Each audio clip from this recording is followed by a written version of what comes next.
September 16th, 1992, London. In the Treasury building, the Chancellor of the United Kingdom is on the phone. His voice is shaking. Outside, journalists are gathering. Phones are ringing every 30 seconds. One man, one trade, one day. By tonight, the British government will have lost over $3 billion defending their own currency. And one man, sitting quietly in his office in New York, will have made $1 billion by betting they would fail. This is the day George Soros broke the Bank of England. And the lesson it left behind changed how the smartest investors in the world think about money forever.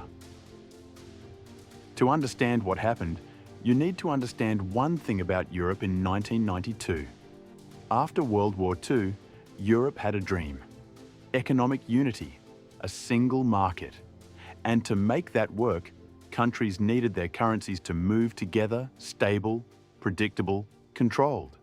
So they created the European Exchange Rate Mechanism, the ERM, a system that tied European currencies to each other like boats tied to the same dock. The British pound was locked to the German Deutsche Mark at 2.95. It could not fall below 2.77. If it did, the Bank of England was legally required to buy pounds and push the price back up. Here was the problem. Britain's economy was sick. Unemployment was over 10%. House prices had collapsed. Families were struggling.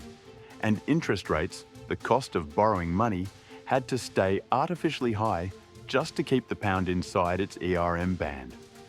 Not because Britain's economy needed high rates, but because the peg demanded it. The pound was not strong. The pound was a sick man propped up by a machine. And George Soros could see the machine.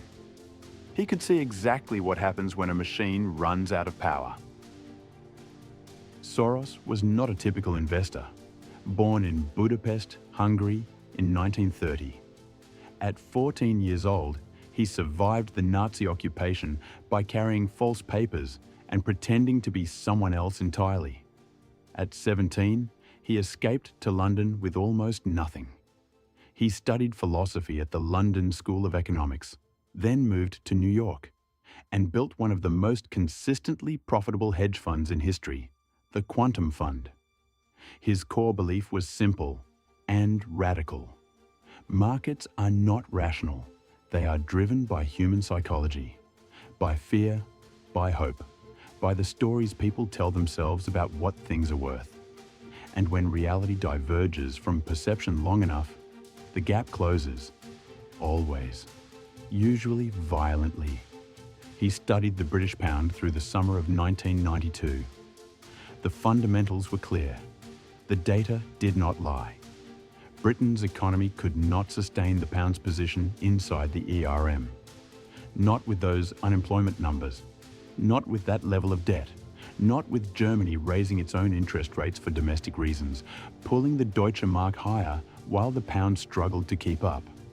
The peg was a fiction, and Soros was about to call it. Starting in late summer, he quietly began borrowing British pounds. Billions of them. He sold them immediately for Deutsche Marks and other currencies. His bet was mechanical. When the pound falls, and it will fall, I buy pounds back at the lower price, return what I borrowed, and keep the difference. By September, his position was worth £10 billion, the largest currency bet ever placed by a single investor at that time. He was staking the entire reputation of his fund against the British government. He was very calm about it. September 16th, 7 a.m. The Bank of England opened and immediately began buying pounds, trying to hold the line. But the selling pressure was unlike anything they had faced before. Not just from Soros. Other traders had noticed what the Quantum Fund was doing. Billions more poured in from funds across Europe and America, all betting the same direction. By mid-morning, the British government announced an emergency rate hike, 10% to 12%, a signal to the markets, we will make it expensive to bet against us. The markets did not blink. By midday, the Bank of England had spent $3 billion of its foreign reserves. The pound was still falling. At 2:15 p.m., 12% to 15%. In a single afternoon. The highest emergency interest rate in modern British history. Mortgages would become unaffordable overnight. Businesses across the country would be crushed. The government was willing to cause real pain to millions of citizens just to defend a number on an exchange rate chart. By 7 p.m, it was over. The Chancellor of the Exchequer stood in front of cameras. Britain was suspending its ERM membership. The pound was free to fall, and it immediately dropped 15%.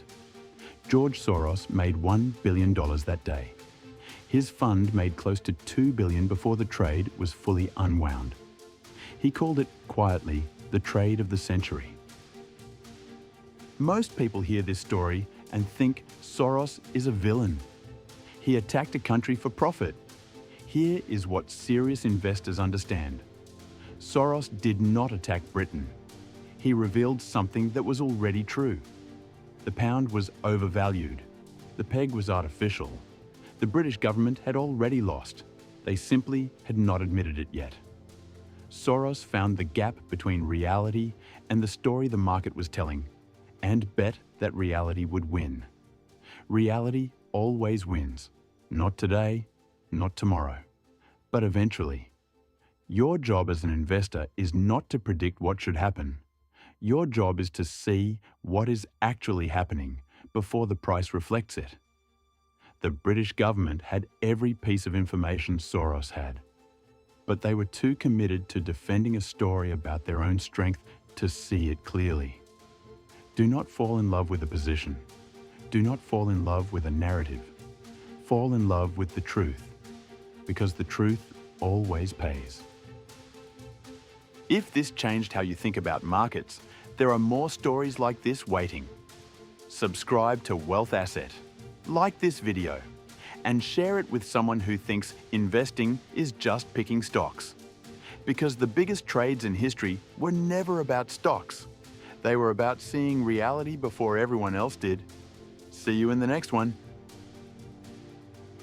If this story changed how you see the market, you know what to do.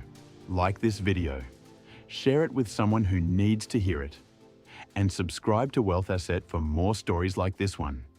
Because the biggest lessons in investing are never taught in school. See you in the next one.